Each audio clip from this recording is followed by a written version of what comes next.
नमस्कार सामने जय Jagannath welcome to my channel टेक्स तो सामने खूब शीघ्र ओडिशा वर्षा होगा जाऊँगी तो से वर्षा आठ प्रबल पर्व वर्षा होगा जाऊँगी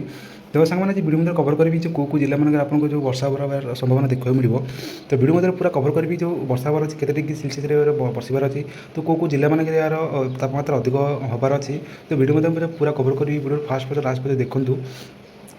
चैनल आप नुआ अच्छे चैनल को सब्सक्राइब कर दिखाँ किसी अपडेट किसी इनफर्मेशन आपको पहुँचेबी तो चलते आज जान जो वर्षा हबार अच्छी प्रबल प्रबल वर्षा हबार अच्छी आसता 8 रु वर्षा हबार अच्छी तो कौ जिला पर यार हाइलाइट मिली और जो पाणीपाग केन्द्र कौ जिला हाइलाइट कराई तो वीडियो मध्य कवर करी चलते आज वीडियो स्टार्ट करवा देखो 8 रु प्रबल वर्षा हबार अच्छी तो एक प्रकार तांडव अच्छी काल वर्षा को अलर्ट कला पाणीपाग विभाग तो पाणीपाग विभाग आम भुवनेश्वर अच्छी तो एक प्रकार काल बैशाखी आसपा अलर्ट कर देती तो देखो कौन अच्छे खबर नहीं देखो तो आभंतरीण उपकूल प्रबल ग्रीष्म भितर वर्षा आनी आसस्ती आसंता एप्रिल 8 रु 11 तारीख पर्यटन वर्ष को नहीं आकलन कर तो देखो आसंता 8 तारीख रु 11 तारीख मध्य वर्षा एक प्रकार संभावना देती आम पाणीपाग केन्द्र भुवनेश्वर प्रकार पाणीपाग प्रकार निष्पत्ति नहीं तो 8 तारीख 14 जिले में येलो वार्निंग जारी होती देखो जो येलो वार्निंग जारी मैंने मैंने येलो वाले मैंने अंचल में प्रबल प्रबल वर्षा हबार अच्छी देखो ओडिशा प्राय 14 जिले में यार येलो वार्निंग जारी कर देखो कौ जिला मान पढ़ी जन दूसरी देखो सुंदरगढ़ देवगढ़ अनुगुल केन्दुझर मयूरभंज जाजपुर बालेश्वर भद्रक कंधमाल गंजाम रायगड़ा गजपति कोरापुट और मालकानगिरी घड़घड़ी बिजुड़ी सब वर्षा नहीं पूर्वानुमान कराई देखो ये जो 14 जिला मान येलो वार्निंग कराई तो ये जिला मान आपको प्रबल प्रबल वर्षा हबार संभावना नहीं और बिजुड़ी घड़घड़ी मार बोली पाणीपाग केन्द्र भुवनेश्वर केन्द्र प्रकार सूचना देते तो आउटे कौन खबर पर पकई दिखाँ देखो तो यही समय पवन बेगर 30 रु 40 किलोमीटर पूर्व रही देखो जो वर्षा हबार अच्छी जो जिले 14 जिला मान वर्षा हबार अच्छी तो वर्षा हवा सहित बिजुड़ी घड़घड़ी मार यह पर्व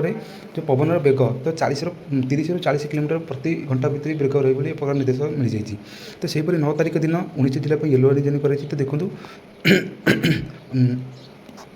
पूर्व देखो 8 रु अच्छी 8 रु 11 पर्यटन अच्छी वर्षा तो पुनर्बार से 9 तारीख रु 19 तारीख पर्यटन येलो जो वार्निंग मुद्रे जिला कराई तो देखो पुनः कौ जिला गले जो येलो वार्निंग जॉइनिंग कराई तो सुंदरगढ़ केन्दुझर मयूरभंज बालेश्वर भद्रक ढेंकानाल जाजपुर कटक केन्द्रापड़ा जगतसिंहपुर खोर्धा नयगढ़ पुरी गंजाम रायगड़ा गजपति कोरापुट नवरंगपुर मालकानगिरी वर्षा को अलर्ट कर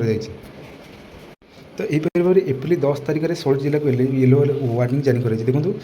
9 तारीख 19 जिला को येलो वार्निंग कराई तो येलो वार्निंग मत ये वर्षा आपको प्रबल प्रबल वर्षा देखा मिले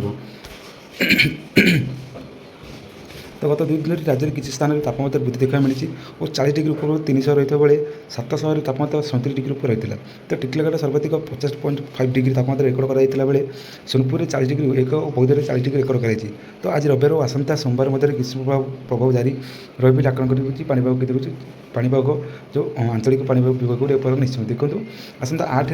रु प्रबल वर्षा हम 8 रु दीर्घ 11 पर्यंत जो 14 जिला 19 जिला मध्य येलो वार्निंग कराई जहाँफल आपको प्रबल प्रबल वर्षा देखा मिले और बिजुली हबार संभावना होती जहाँफल भाव में यही जिला मानक पवन बेगर 30 रु 80 40 किलोमीटर रही आम पाणीपाग निर्देश देते तो सामने वीडियो मध्य कवर कली केमी जो कौ तारीख में वर्षा हबार अच्छी तो कौ जिला मानक येलो वार्निंग जॉइन कराई तो वीडियो जो पसंद है लाइक कर चैनल नुआ चैनल सब्सक्राइब कर आज रोचे जय जगन्नाथ।